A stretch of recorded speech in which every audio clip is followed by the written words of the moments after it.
इराणविरोधात कारवाई पूर्ण ताकदीनिशी सुरू राहणार, राष्ट्राध्यक्ष डोनाल्ड ट्रम्प यांचा इशारा.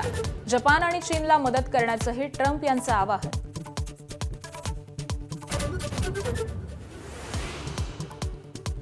एलपीजी घेऊन निघालेलं नंदादेवी जहाज आज भारतात पोहोचणार, तर काल शिवालिक जहाज गुजरातच्या मुंद्रा बंदरात पोहोचलं.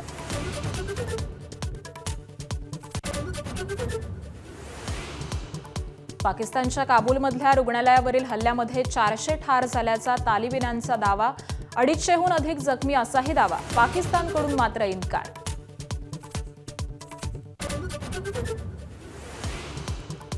पुण्यात 96 तासात घरपोच गॅस सिलेंडर मिळणार. गॅस वितरकांच्या बैठकीत जिल्हाधिकाऱ्यांचे आदेश, तर ओटीपी पाहूनच सिलेंडर देण्याच्याही सूचना. उपमुख्यमंत्री एकनाथ शिंदे दिल्ली दौऱ्यावर. भाजपच्या वरिष्ठ नेत्यांना भेटणार. स्थानिक स्वराज्य संस्थेच्या निवडणुकीत मित्रपक्षांकडून सहकार्य न मिळाल्याची तक्रार करण्याची शक्यता.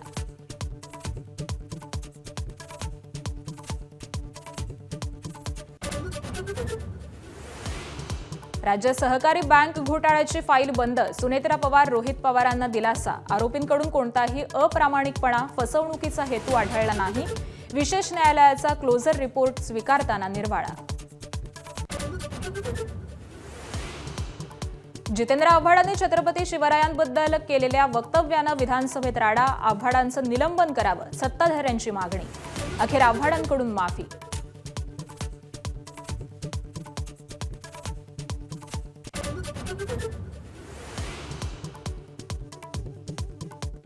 नमस्कार महाराष्ट्र. सकाळचे 7 वाजता आहेत. या बुलेटिनमध्ये आपलं स्वागत आहे. मी आकांक्षा जावडेकर.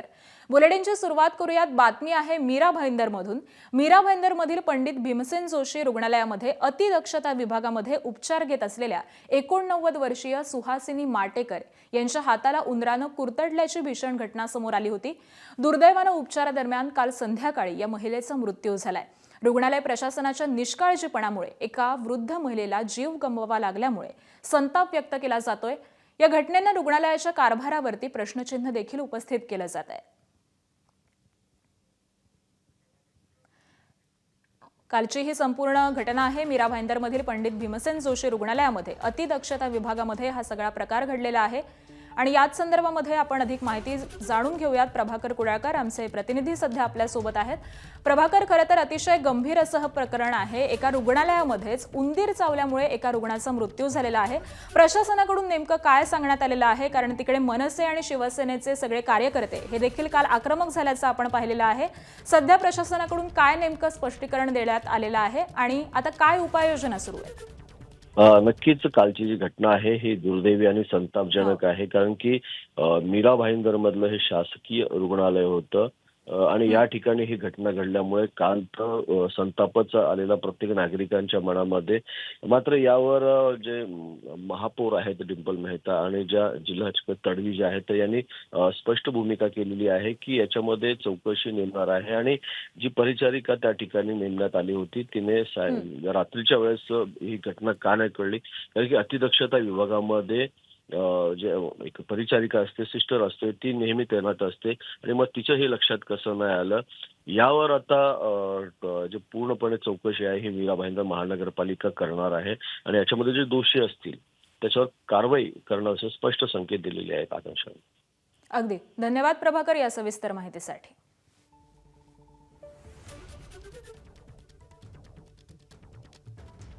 मीरा भाईंदरमधल्या रुग्णालयातला हा गंभीर असा प्रकार आहे आणि त्यामुळे या रुग्णालयावरती, तिथल्या व्यवस्थेवरती प्रश्नचिन्ह उपस्थित झालेला आहे. आता पालिकेकडून या संपूर्ण रुग्णालयाची चौकशी केली जाईल आणि चौकशी अंती नेमकं काय समोर येतं हे पाहणं महत्त्वाचं असणार आहे.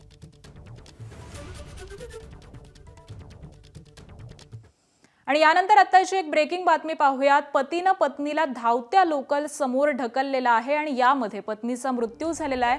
कौटुंबिक वादामधून पतीनं पत्नीला मुलुंड स्टेशनवरती लोकल समोर ढकललेला आहे. आरोपी 42 वर्षीय राजकुमार गुप्ताला आता सुरतमधून अटक करण्यात आली आहे. 14 मार्चला राजकुमारनं पत्नी पुष्पाला लोकल समोर ढकललेलं होतं. मृत्यूपूर्वी काही तास आधी महिलेची पोलिसांमध्ये तक्रार देखील झालेली होती.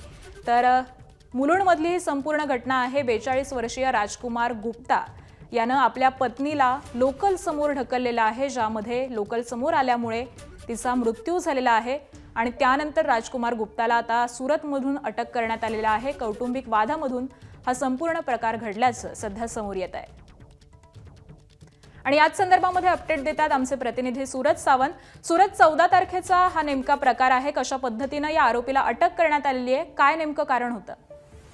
नक्कीच आपण पाहतोय की 42 वर्षीय व्यक्तीने आपल्या कौटुंबिक वादातून आपल्या पत्नीलाच मुलुंड रेल्वे स्टेशनच्या इथे रेल्वेच्या खाली ढकलल्याची धक्कादायक घटना घडलेली होती आणि त्यानंतर तो पळून गेला होता। राजकुमार गुप्ता असं याचं नाव आहे, इलेक्ट्रिशियन्स आहे तो आणि त्याला सुरतमधनं अटक करण्यात यश आलेली आहे। खरं तर दोघांमध्ये वारंवार वाद होत होते आणि याच वादातनं स्वतःच्या बहिणीला घेऊन तो व्यक्ती होता हा निघून जात होता आपल्या मुलांसह आणि त्याच वेळी ज्यावेळी आरोपी कमलेश राय गुप्ता हा त्या ठिकाणी पोहोचलेला होता, जो मृताचा भाऊ आहे, तो आपल्या बहिणीला घेऊन जात असताना अचानकपणे घरी आयडी कार्ड विसरले म्हणून गेले असताना जो आरोपी आहे राजकुमार गुप्ता याने आपल्या पत्नीला त्याच वेळी तिकडे गाठत मुलुंड रेल्वे स्टेशनच्या इथे रेल्वे खाली तिला ढकलले आणि या धक्कादायक प्रकारानंतर तो तिथनं पळून गेला होता। तेव्हापासूनच रेल्वे पोलीस त्याचा शोध घेत होते। आपल्या सुरतमध्ये तो असल्याची माहिती मिळाल्यानंतर राजकुमार गुप्ता या आरोपीला रेल्वे पोलिसांनी अटक केलेली आहे आणि त्याला न्यायालयात देखील हजर केलं जाणार आहे। कौटुंबिक वादातून पत्नीवरती चरित्र्यावरती संशय घेऊन हा संपूर्ण वाद हा त्या दोघांमध्ये होत होता आणि याच वादातनं हे टोकाचं पाऊल उचललेलं आपल्याला पाहायला मिळतं। या संपूर्ण प्रकरणाचा तपास केल्यानंतर कुर्ला पोलिसांनी सुरतहून मुख्य आरोपीला अटक केलेली आहे। अगदी धन्यवाद सूरज या सविस्तर माहितीसाठी। आणि यानंतर पुढची एक मोठी बातमी पाहूयात। महाराष्ट्र राज्य सहकारी बँकेच्या 25,000 कोटींच्या कथित घोटाळ्यामध्ये विशेष न्यायालयानं निर्वाळा दिलाय। आरोपींचा कोणताही अप्रामाणिकपणा किंवा फसवणुकीचा हेतू आढळला नाही असं विशेष न्यायालयानं म्हटलंय। आर्थिक गुन्हे शाखेनं दिलेला क्लोजर रिपोर्ट स्वीकारताना कोर्टानं स्पष्ट केलेलं आहे। क्लोजर रिपोर्ट स्वीकारण्याच्या कोर्टाच्या आदेशाची प्रत ही सोमवारी उपलब्ध झाली आहे। सत्र न्यायालयाचा निर्णय उपमुख्यमंत्री सुनेत्रा पवार आणि रोहित पवार यांना दिलासा मानला जातोय। सत्र न्यायालयानं क्लोजर रिपोर्ट स्वीकारल्यानं सुनेत्रा पवारांशी निगडीत कंपन्यांसह उर्वरित अशा 70 जणांना देखील या प्रकरणी क्लीन चिट मिळाली आहे।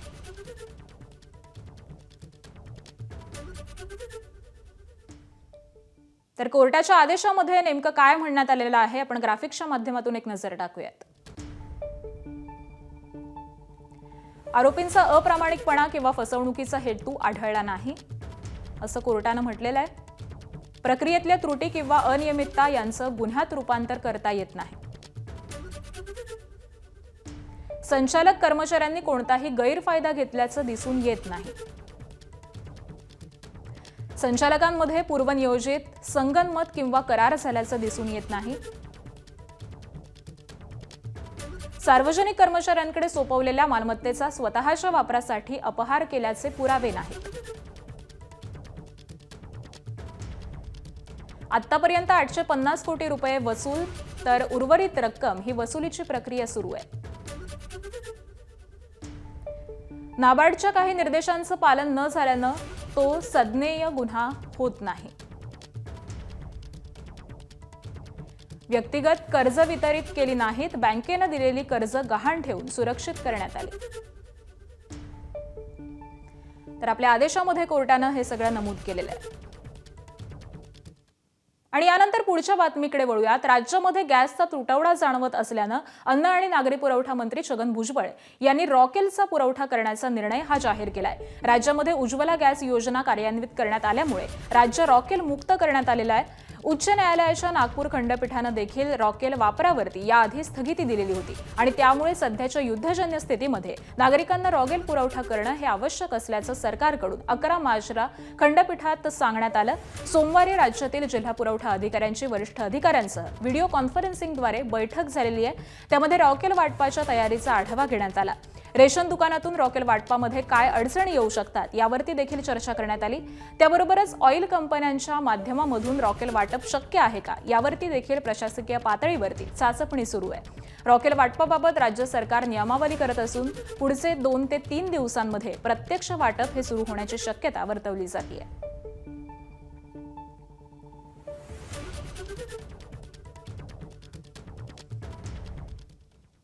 आणि पुढची बातमी आहे युद्धासंबंधीची. अमेरिका आणि इराण यांच्यामध्ये चर्चेला सुरुवात झालेली आहे. अमेरिकन वृत्त संस्थांनी ही माहिती दिलेली आहे.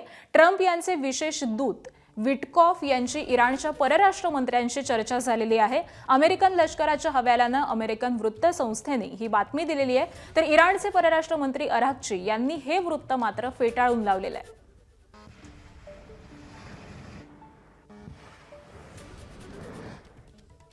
आणि यानंतर बुलेटिनमध्ये बातम्यांचा वेगवान पद्धतीने आढावा घेऊयात मॉर्निंग प्राईम टाइम मधून. अमेरिकेचे राष्ट्राध्यक्ष डोनाल्ड ट्रम्प यांनी पत्रकार परिषद घेत युद्धाबाबत मोठं वक्तव्य केलंय. इराणची लढाई पूर्ण ताकदीनिशी सुरू राहणार असल्याचं ट्रम्प यांनी म्हटलंय. आतापर्यंत इराणच्या 7,000हून अधिक ठिकाणांना उद्ध्वस्त केलं. त्याबरोबरच इराणची सैनिकी ताकद मोठ्या प्रमाणावरती कमकुवत केल्याचा दावा देखील ट्रम्प यांनी केलाय. तर जपानला 90% तेल होर्मुझच्या सामुद्रधुनीतून मिळतं. त्यामुळे जपान आणि चीननं आम्हाला मदत करावी अशी विनंती देखील ट्रम्प यांनी केली.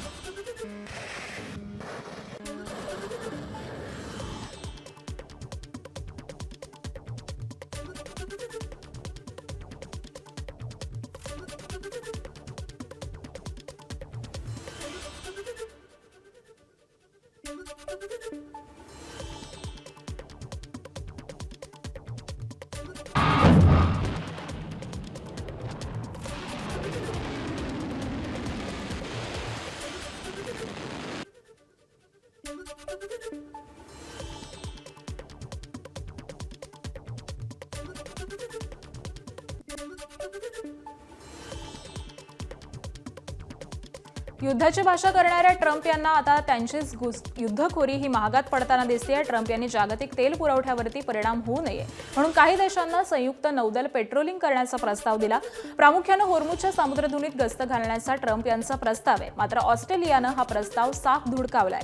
तेल ग्राहक देशांनी मिळून तेल टँकर्सची सुरक्षा करावी असा ट्रम्प यांचा प्रस्ताव होता. तर ऑस्ट्रेलियानंतर जपाननं देखील डोनाल्ड ट्रम्प यांचा प्रस्ताव नाकारलेला आहे. होर्मुझमध्ये जहाजांच्या संरक्षणासाठी नौदल पाठवण्याचा विचार नाही असं स्पष्टीकरण पंतप्रधान सोनई ताकाईची यांनी दिलंय. आम्हाला स्वतंत्रपणे काय करता येतं ते पाहत आहोत असं देखील ताकाईची म्हणाले.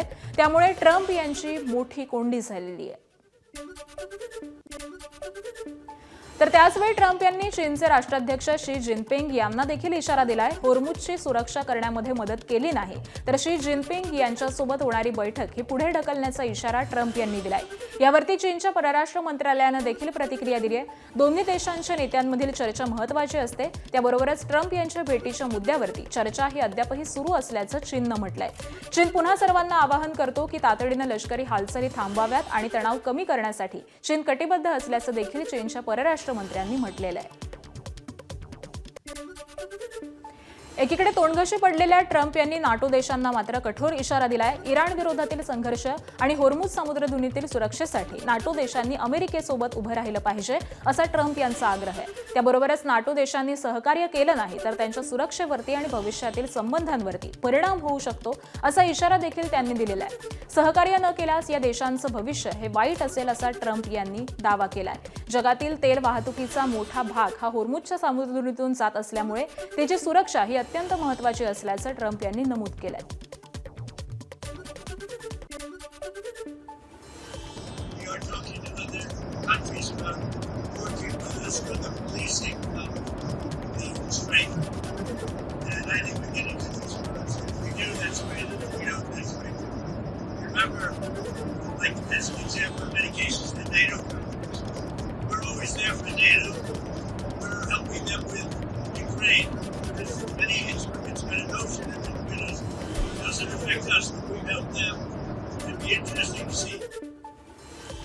तर यानंतर नाटो म्हणजे नेमकं काय आपण ग्राफिक्सच्या माध्यमातून जाणून घेऊया.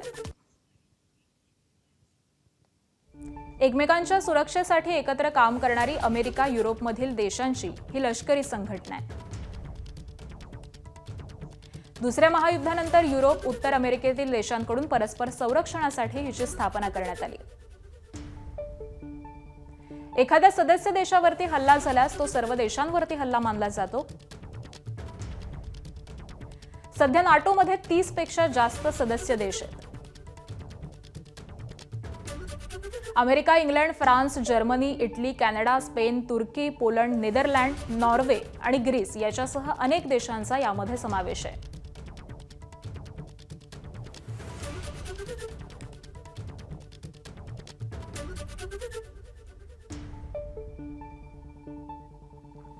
दरम्यान इस्रायलचे पंतप्रधान बेंजामिन नेतान्याहू यांनी मृत्यूच्या अफवांदरम्यान नवा व्हिडिओ जारी केलाय.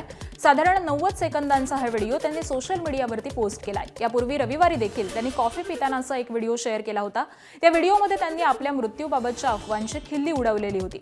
नव्या व्हिडिओमुळे नेतान्याहू जेरुसलेम जवळच्या टेकड्यांवरील एका व्ह्यू पॉइंटवरती लोकांशी संवाद साधताना दिसतात. हा व्हिडिओ कालच रेकॉर्ड करण्यात आलेला असावा असा अंदाज देखील व्यक्त केला जातोय. एलपीजी इंधनाचा साठा घेऊन निघालेलं शिवालिक जहाज काल संध्याकाळी 5 वाजता गुजरातच्या मुंद्रा बंदरामध्ये दाखल झालंय. युद्धजन्य स्थिती असताना देखील होर्मुझच्या सामुद्रधुनीतून येणारं शिवालिक हे पहिलं भारतीय जहाज आहे.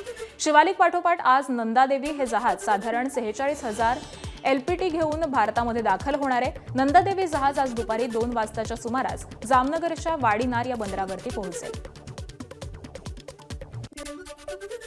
तर त्याचवेळी भारताचा झेंडा असलेलं तेलवाहू जहाज यूएईच्या फुजैरामधून सुखरूप भारताकडे रवाना झालंय अशी माहितीही केंद्र सरकारनं दिली आहे. भारताचा झेंडा असणारं जगलाडकी हे जहाज तेल भरत असताना फुजैराह या तेल केंद्रावरती शनिवारी हल्ला झालेला होता. मात्र सुमारे 80,800 टन कच्चं तेल घेऊन जगलाडकी हे जहाज काल सकाळी 10:30 वाजता फुजैराहमधून सुखरूप भारताच्या दिशेनं निघालंय.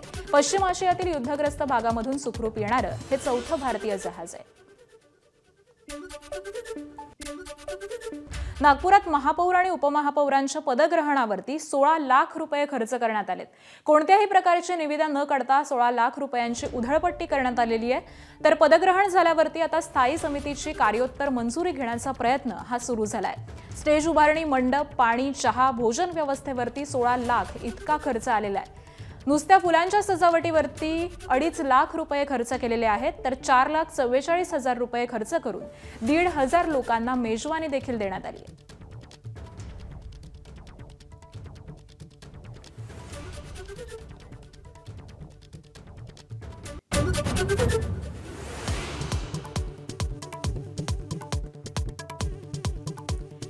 इराणविरोधात कारवाई पूर्ण ताकदीनिशी सुरू राहणार. राष्ट्राध्यक्ष डोनाल्ड ट्रम्प यांचा इशारा.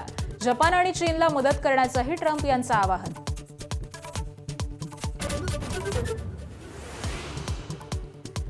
होर्मुझ पार करून आलेलं नंदादेवी जहाज भारतात पोहोचलं. तर काल शिवालिक जहाज गुजरातच्या मुंद्रा बंदरात पोहोचलं. दोन्ही जहाजांमध्ये आहे एलपीजी गॅसचे 83,000 टन सिलेंडर.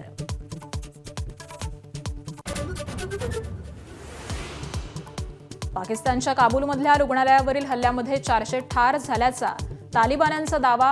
250हून अधिक जखमी असाही दावा. पाकिस्तानकडून मात्र इन्कार.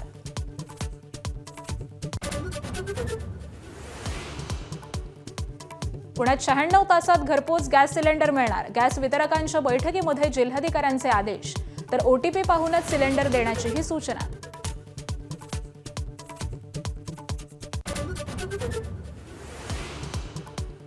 उपमुख्यमंत्री एकनाथ शिंदे दिल्ली दौऱ्यावर. भाजपच्या वरिष्ठ नेत्यांना भेटणार. स्थानिक स्वराज्य संस्थेच्या निवडणुकीत मित्र पक्षांकडून सहकार्य न मिळाल्याची तक्रार करण्याची शक्यता.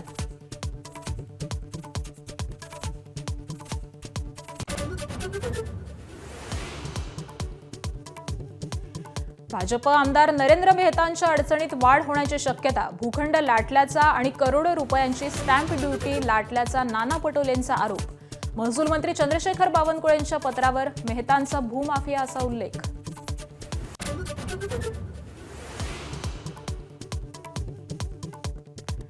धर्मस्वातंत्र्य विधेयक विधानसभेत मंजूर. उद्धव ठाकरे गटानं दिला विधेयकाला पाठिंबा. काँग्रेस, पवार गट, माकपा आणि समाजवादी पार्टीचं विधेयकाच्या विरोधात मतदान.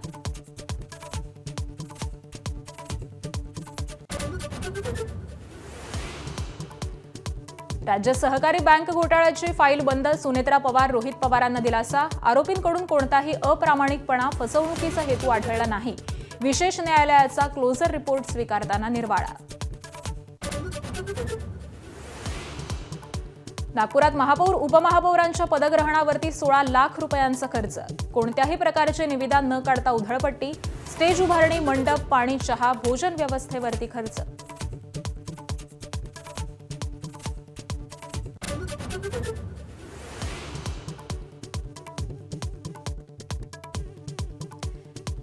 जितेंद्र आव्हाडांनी छत्रपती शिवरायांबद्दल केलेल्या वक्तव्यानं विधानसभेत राडा. आव्हाडांचं निलंबन करावं, सत्ताधाऱ्यांची मागणी.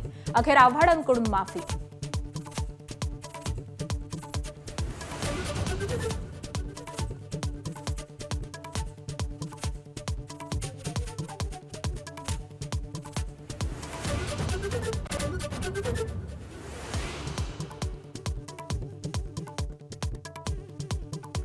कौटुंबिक वादातून पतीनं पत्नीला मुलुंड स्टेशनवरती लोकल समोर ढकललं. पत्नीचा मृत्यू. आरोपी राजकुमार गुप्ताला सुरतमधून अटक. मृत्यूपूर्वी काही तास आधी महिलेची पोलिसांमध्ये तक्रार.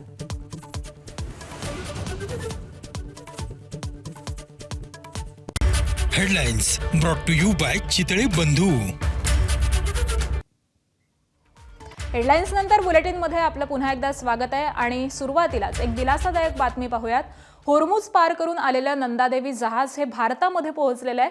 गुजरातच्या वाडीनार बंदरावरती नंदादेवी जहाज हे पोहोचलेलं आहे. काल शिवालिक आणि आज नंदादेवी जहाज हे भारतामध्ये आता दाखल झालेले आहेत. दोन्ही जहाजांमध्ये एलपीजी गॅसचे एकूण 83,000 टन सिलेंडर्स हे आहेत. त्यामुळे भारतासाठी ही एक दिलासादायक बातमी म्हणावी लागेल. दोन्ही जहाजं ही होर्मुझची सामुद्रधुनी पार करून भारतामध्ये सुखरूपरित्या पोहोचलेली आहेत.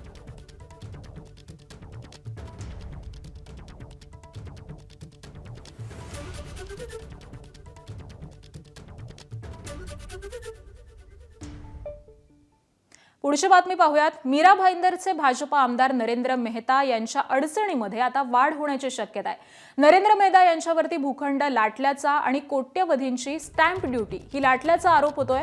आमदार मेहतांनी 400 ते 500 कोटींहून अधिक स्टॅम्प ड्युटी बुडवल्याचा आरोप काँग्रेस नेते नाना पटोलेंनी केलाय. एवढंच नाही तर खुद्द महसूल मंत्री चंद्रशेखर बावनकुळे यांच्या पत्रामध्ये नरेंद्र मेहता यांचा भूमाफिया असा उल्लेख केल्याचा दावा पटोलेंनी केलेला आहे.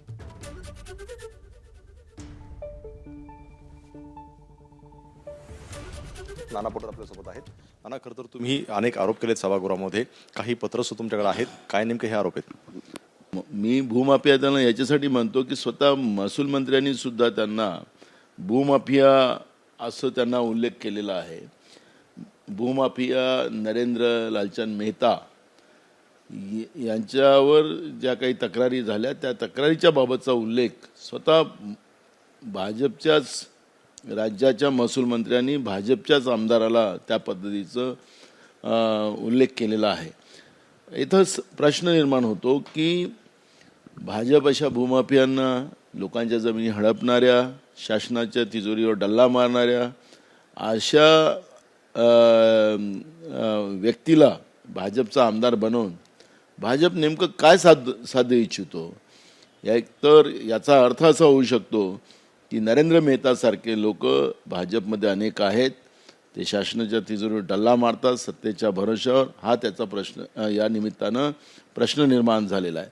आणि म्हणून मी विधानसभेत हा जे स्वतः महसूल मंत्र्यांनी त्यांना पत्र लिहित असताना भूमाफिया असा शब्द वापरलेला आहे.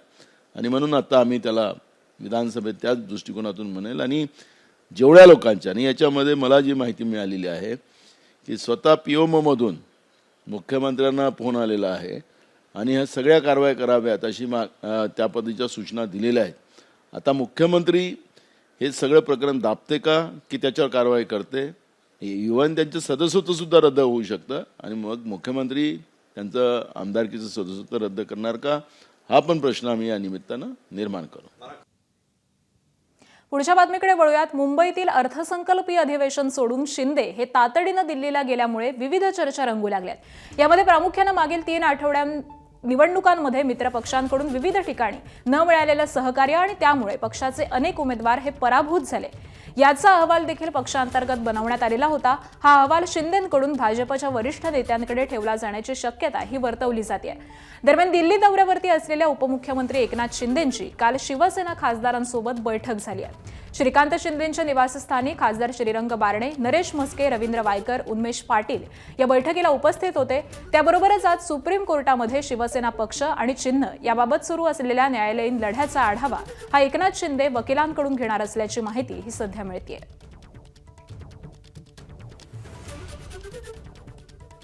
हा दौरा अचानक नाही आहे. अधिवेशन काळामध्ये साहेब येत असतात आणि खासदारांची आमची बैठक आहे.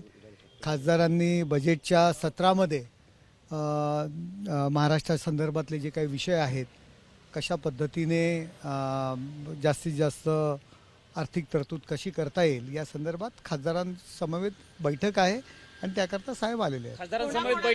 खासदारांची बैठक कधी आहे? आज आहे की उद्या? खासदारांची बैठक उद्या होईल. आता आम्ही काही जण आलेलो आहोत, काही जण उद्या येतील, काही महाराष्ट्रात आहेत काही खासदार, आणि आत्ताही आम्ही जवळजवळ 7-8 जण या ठिकाणी आहोत. आणि आज दौऱ्यासंबंधीची आपण अधिक माहिती जाणून घेऊयात. आमचे प्रतिनिधी सोमेश कोलगे सध्या आपल्या सोबत आहेत. सोमेश, उपमुख्यमंत्री एकनाथ शिंदेंचा हा दिल्ली दौरा नेमका कसा असणार आहे, काय स्वरूप असणार आहे, कोणाच्या भेटीगाठी होऊ शकतात? निश्चितच एकनाथ शिंदे हे दिल्ली दौऱ्यावर आहेत आणि शक्यता आहे, जी माहिती मिळते त्यानुसार कदाचित काल रात्रीच त्यांची भेट झालेली असू शकते त्यांची आणि केंद्रीय गृहमंत्री अमित शहा यांची, आणि त्यानंतर आज सकाळी एकनाथ शिंदे हे पंतप्रधान नरेंद्र मोदी आणि लोकसभेचे अध्यक्ष ओम बिर्ला यांची भेट घेऊ शकतात. कारण नुकतंच त्यांच्या विरोधातला अविश्वास प्रस्ताव हा विरोधकांनी आणलेला एनडीएच्या घटक पक्षांनी हाणून पाडलेला आहे, आणि आता त्यांची आणि त्याशिवाय संसदेच्या दालनामध्ये पंतप्रधान नरेंद्र मोदींची ते भेट घेऊ शकतात. एकनाथ शिंदेचा दौरा हा जरी खासदारांच्या गाठीभेटी त्यात होत असला तरी सुद्धा त्याशिवाय विशेष म्हणजे मुख्यमंत्र्यांच्या दौऱ्याच्या एक दिवस आधीच उपमुख्यमंत्री एकनाथ शिंदे यांचा दिल्ली दौरा होतोय. त्यामुळे आपल्याला या दौऱ्याकडे या दृष्टिकोनातूनही पाहावं लागेल की ते दिल्लीत येऊन निश्चितच एनडीएच्या नेतृत्वाशी पंतप्रधान नरेंद्र मोदींशी अमित शहांसोबत काही भविष्यातील धोरणात्मक चर्चाही करतील, एवढं नक्की. अगदी. त्यामुळे या सगळ्यात संबंधीचे अपडेट्स तुमच्याकडून जाणून घेऊ. तुर्तास धन्यवाद या माहितीसाठी.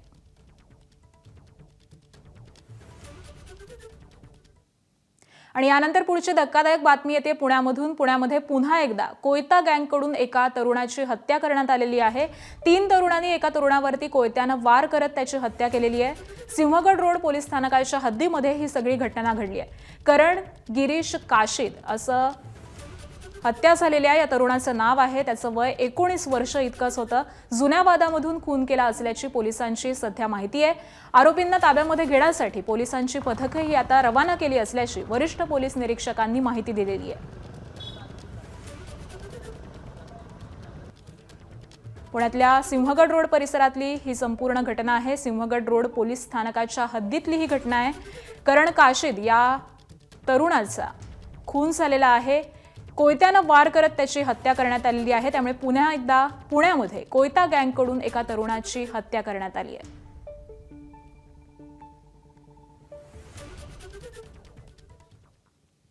छत्रपती संभाजीनगरच्या उद्योग क्षेत्राला जसं ऑटो हब म्हणून ओळखलं जातं तसंच फार्मा हब म्हणून देखील ओळखलं जातं. संभाजीनगरच्या वाळूज, चिखलठाणा, शेंद्रा या एमआयडीसीमध्ये छोट्या मोठ्या अशा 150 फार्मा कंपनी आहेत. मात्र या फार्मा कंपन्यांना व्यावसायिक गॅस तुटवड्याचा फटका बसलेला आहे. फार्मा कंपन्यांना व्यावसायिक गॅस मिळणं हे बंद झालेलं आहे. एबीपी माझानं प्राथमिक स्वरूपामध्ये 2 मोठ्या कंपन्यांना भेटी दिल्या, जिथं cough syrup, cold syrup, tonic, allopathic औषधं, मलम उत्पादन, ORS आणि इतर औषधांची निर्मिती होतीये. दरम्यान वाळूज एमआयडीसी भागातील औषध कंपन्यांची नेमकी काय स्थिती आहे याचाच आढावा घेतलेला आहे आमचे प्रतिनिधी कृष्णा केंडे यांनी. आपण जाणून घेऊयात. LNG गॅसच्या तुटवड्यानं जशा ॲटो कंपन्यांना फटका बसला असाच फटका फार्मा कंपन्यांना देखील बसतो आहे. मी एका कंपनीमध्ये आहे आणि इथे ही कंपनीतले हे जे सिलेंडर आहेत हे पूर्णपणे या ठिकाणी संपलेले आहेत. यांचा स्टॉक सगळा संपला आहे आणि त्यामुळे अशा पद्धतीची हीट तयार करणारं हे बॉयलर आहे ते या ठिकाणी हीट तयार करत नाही आणि त्यामुळे पुढची जी सगळी प्रोसेस आहे ती ठप्प झाल्याचा दावा कंपनी मालकाचा या ठिकाणी आहे. काय वस्तुस्थिती आहे आत्ताची?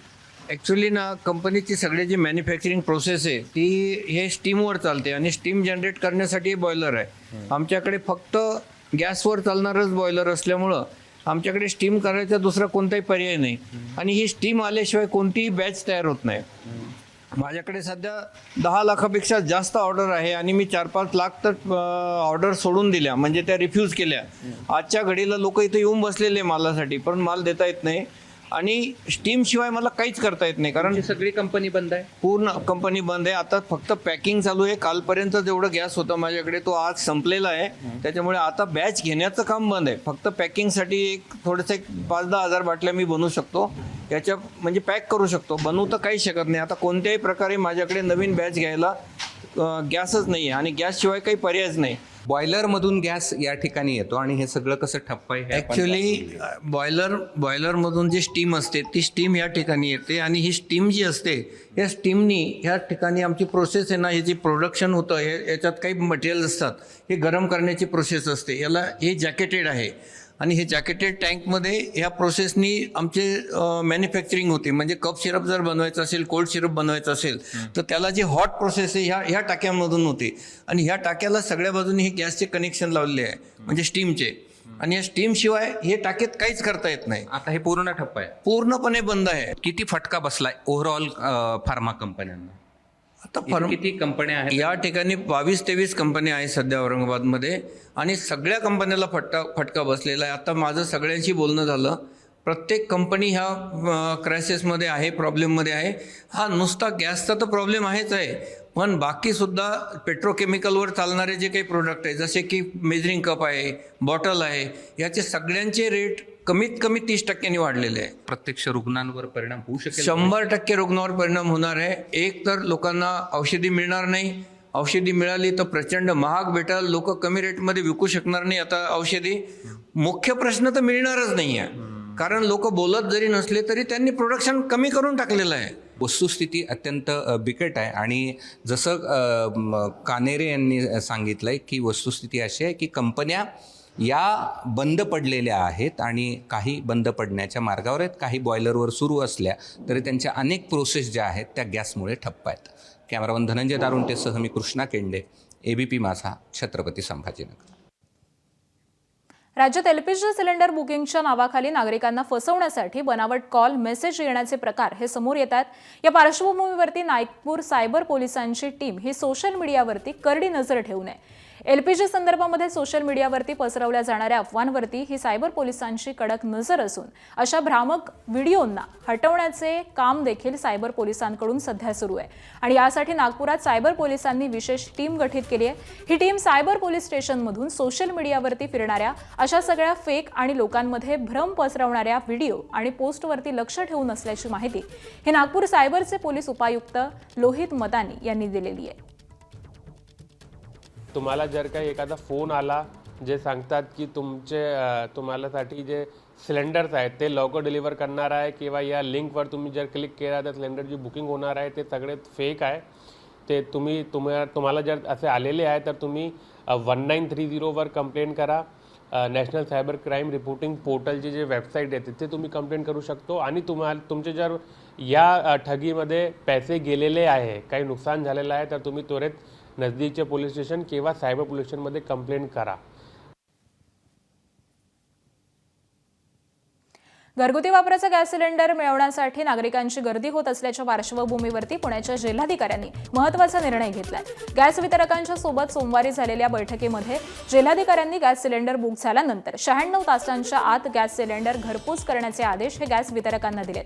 OTP पाहूनच गॅस सिलेंडर देण्यामध्ये यावेत असे आदेश हे यामध्ये नमूद करण्यात आलेत. त्याबरोबरच गॅस एजन्सीचं ऑफिस, गॅस एजन्सीचं गोडाऊन यांच्यासारख्या इतर ठिकाणांमधून गॅसचं वितरण करण्यास बंदी घालण्यात आली आहे. त्याबरोबरच गॅस एजन्सीच्या अधिकाऱ्यांना दैनंदिन गॅसचं रिफिलिंग वाढवण्याच्या सूचना या देखील करण्यात आल्या आहेत. गॅसचा काळाबाजार रोखण्यासाठी आणि लोकांमधील गोंधळ कमी व्हावा यासाठी हे आदेश देण्यात आलेले आहेत. त्याबरोबरच गॅस एजन्सीमध्ये आवश्यक तिथं पोलीस बंदोबस्त पुरवण्याचे आदेश देखील पोलीस दलाला देण्यात आले आहेत.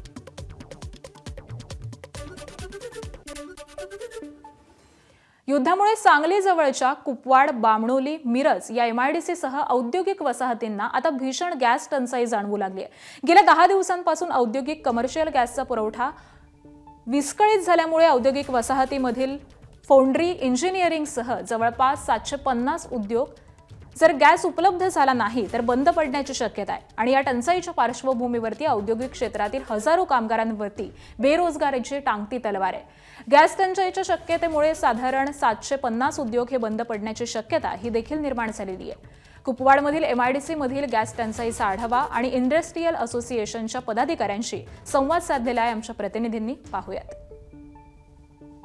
सांगलीजवळील कुपवाड MIDC मध्ये देखील आता कमर्शियल गॅसचा मोठ्या प्रमाणावरती तुटवडा जाणवू लागलेला आहे आणि त्यामुळं जर आपण पाहिलं तर अशा पद्धतीनं ज्या गॅसच्या टाक्या आहेत त्या गॅसच्या टाक्यामध्ये आता गेल्या 10 दिवसापासून जो नियमितपणे गॅसचा पुरवठा होणं अपेक्षित होता तो काहीसा विस्कळीत आहे आणि नेमकी आता या उद्योजकांची अडचण काय हे आपण जाणून घेणार आहोत. आपल्यासोबत या कंपनीचे या ठिकाणी संबंधित आहेत. काय अडचण आहे तुम्हाला आता? किती तुमच्याकडे गॅस शिल्लक आहे? सध्या आम्हाला ज्या प्रायोरिटी बेस ऑर्डर आहेत त्या फक्त फुलफिल काही पण द्याव्या लागत आहेत, पण ज्या नियमित स्वयंपाकाच्या ऑर्डर आहेत त्यासाठी आम्ही गॅसचा विचार काही पण त्या ऑर्डर थोडं आम्हाला काम थांबावं लागत आहे. सध्या कामाचा ओघ खूप आहे, पण सध्या आम्हाला प्रायोरिटी बेसच सध्या काम चालू आहे आणि हा जर गॅस व्यवस्थित सुरळीतपणे पुरवठा न झाला तर निश्चितपणे आम्हाला मार्च एंडिंगसारख्या महत्त्वाच्या इयर एंडिंगला खूप मोठ्या प्रमाणात व्यवसायामध्ये तुटवडा होऊ शकतो. लोकांना काम देणं अशक्य होऊ शकतो. जी सुप्रीमो कंपनी आहे ज्या ठिकाणी पाईप असो पाण्याच्या टाक्या असो यांचं उत्पादन होतं ते आता सध्या कमी प्रमाणात त्याचं उत्पादन होतं चित्र फक्त गॅसच्या तुटवड्यामुळं झालेलं दिसून येत आहे. कॅमेरा पर्सन योगेशसोबत कुलदीप माने, ABP माझा, कुपवाड, सांगली. पुढच्या बातमीकडे वळूयात. गॅस टंचाईवरती तोडगा म्हणून सरकारनं पेट्रोल पंपांवरती केरोसिन विक्रीची परवानगी दिली आहे, पण असं करणं हे धोक्याचं ठरण्याची भीती 56,000 सरकारमान्य स्वस्त धान्य दुकानदारांनी व्यक्त केली आहे. गॅस खरेदीसाठी जशी एजन्सी बाहेर गर्दी होतीये तशीच गर्दी रॉकेल खरेदीसाठी पेट्रोल पंपावरती होईल अशी भीती हे राज्य सरकारमान्य स्वस्त धान्य दुकानदार फेडरेशननं व्यक्त केलेली आहे. याबाबत फेडरेशनचे खजिनदार विजय गुप्ता यांच्याशी संवाद साधलेला आहे आमचे प्रतिनिधी नाझिम मुल्ला यांनी. पाहूयात. फेडरेशनचे खजिनदार विजय गुप्ता आहेत. काय तुमची नेमकी मागणी आहे आणि तुम्ही ही मागणी का करताय? आम्ही ही मागणी याच्यावरनं करतोय की आम्ही असं बघितलं आपल्या सर्वांच्या माध्यमातून की सरकारने पेट्रोल पंपावरती केरोसिन द्यायचं ठरवलेलं आहे, पण त्याच्या अनुषंगाने आमचं म्हणणं असं आहे की आज जी लाईनी बघतोय आपण पेट्रोल पंपावरती बघतोय, मग तो गॅसच्या माध्यमातून असेल पेट्रोल डिझेलच्या माध्यमातून असेल, पण या महाराष्ट्रामध्ये 56,000 रेशन दुकानदार आहेत जे ऑलरेडी हे व्यवसाय करत आहेत आणि करत होते. 2016 मध्ये असं काय विषय आला की सिलेंडर जास्त होता, सिलेंडर असल्यामुळं रॉकेल पुरवठा बंद केला होता, पण काही ग्रामीण क्षेत्रामध्ये अजून सुद्धा चालू आहेत केरोसिन. आमचं फक्त एवढंच सरकारकडनं मागणी आहे की आम्ही ते कामं केलेले आहेत, आम्हाला त्याचा अनुभव आहे आणि आमच्या दुकानाच्या माध्यमातूनच आपण हा केरोसिन सप्लाय करावं. त्याचं मागचं कारण एवढंच आहे की ज्यांना केरोसिनची आवश्यकता आहे ती लोक डे टू डे आमच्या संपर्कात आहेत. ते धान्याच्या माध्यमातून म्हणा की कसं का माध्यमातून आम्ही त्या गल्ली बोळ्यातली रेशन दुकानदार आहोत, तिथली सगळी परिस्थिती आम्हाला माहिती आहे आणि सरकारकडे बी ह्या सगळ्या गोष्टीची रेकॉर्ड उपलब्ध आहे की कुणाला द्यायचे कुणाला नाही. तर आमची एवढंच मागणी आहे सरकारकडनं की बाबा तुम्ही जो पेट्रोल पंपाच्या माध्यमातून सप्लाय करण्याचं ठरवताय तो तसं न करता आमचा रेशन दुकानदारांच्या माध्यमातून ते सप्लाय व्हावा हीच मागणी. म्हणजे जसं आता आपण बघतोय गॅसच्या तुटवड्यामुळं गॅस एजन्सीच्या बाहेर मोठ्या रांगा लागलेल्या आहेत, तशा रांगा पेट्रोल पंपाच्या बाहेर लागण्याची पण शक्यता आहे. भरपूर शक्यता आहे. आता डिझेल पेट्रोलसाठी लागतंय तर रॉकेलसाठी का लागणार नाही? गॅस टंचाईमुळे सिलेंडर उशिरानं मिळतोय यावरती भंडाऱ्याच्या दाम्पत्यानं देशी जुगाड केलाय. वेगळी अशी बादली चूल त्यांनी तयार केलेली आहे. ही चूल घरच्या लोखंडी बादलीनं तयार करण्यात आलेली आहे. कोळसा, पालापाचोळा यांचा वापर करून त्यामध्ये इंधन म्हणून त्याचा वापर केला जातोय. तर चुलीला हवा देण्यासाठी मोबाईलवरती चालणारा एक पंखा देखील आहे आणि त्यामुळे चूल ही सतत पेटती राहते. भंडारा जिल्ह्याच्या तुमसर तालुक्यातील खापा इथल्या वैद्य दाम्पत्यानं ही चूल तयार केलेली आहे. आधुनिक तंत्रज्ञान आणि बुद्धीची जोड देऊन ही चूल तयार करण्यात आली आहे. सध्याच्या स्थितीमध्ये या चुलीला मोठी मागणी होती. आखाती देशात सुरू असलेल्या युद्धाचा फटका भंडाराकरांनाही जाणवू लागलेला आहे. गॅस एजन्सीमध्ये गेल्यानंतर गॅस मिळत नाही किंवा गॅसचा काळा बाजार होतोय अशी आता ओरड होऊ लागलेली आहे आणि यावरच आता भंडाऱ्याच्या तुमसर जवळील खापा येथील या वैद्य दाम्पत्याने एक देशी जुगाड तयार केलेला आहे. ज्या विहिरीमधून आजपर्यंत आपण पाणी काढल्याचं बघत होतो त्याच बकेटमध्ये आता स्वयंपाक बनतोय आणि ही या बकेटमध्ये त्यांनी ज्या पद्धतीने हा देशी जुगाड केला, आता यांच्या या बकेटच्या चुलीला मोठी मागणी आहे आणि ग्राहकही याला पसंती देत आहेत. एका बाल्टीपासून शेगडी तयार झालेली आहे.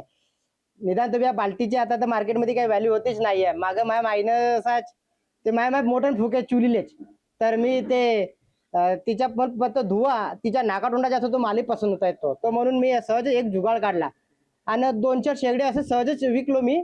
मला कालांतराने वाटला का माझा धंदा जोरान चालू शकते, तर मग ह्या नव्या धंद्याला जोरान चालू केलं. मग मी धंदा जरा बराच वेगात पकडून राहिला. एक बकेट, एक डब्बा, एक डीव्हीडीची मोटर आहे. ही डीव्हीडीचे कालांतरात बंद झाल्यात, पण हे डीव्हीडीची मोटर पासून मला फायदा होत आहे. ही छोटीशी मोटर ह्या कामामध्ये यूज करता येतं. रोज आमच्या दररोजच्या 4-5 विकतात, पण आता 2-4 दिवस झाले 20-25 विकतात, 30-35. स्वस्त दरामध्ये मिळत असलेली ही बकेटमधील चूल आता अनेकांच्या घराघरामध्ये बघायला मिळत आहे. प्रशांत देसाई, एबीपी माझा, खापा, भंडारा. एबीपी माझा, उघडा डोळे बघा नीट.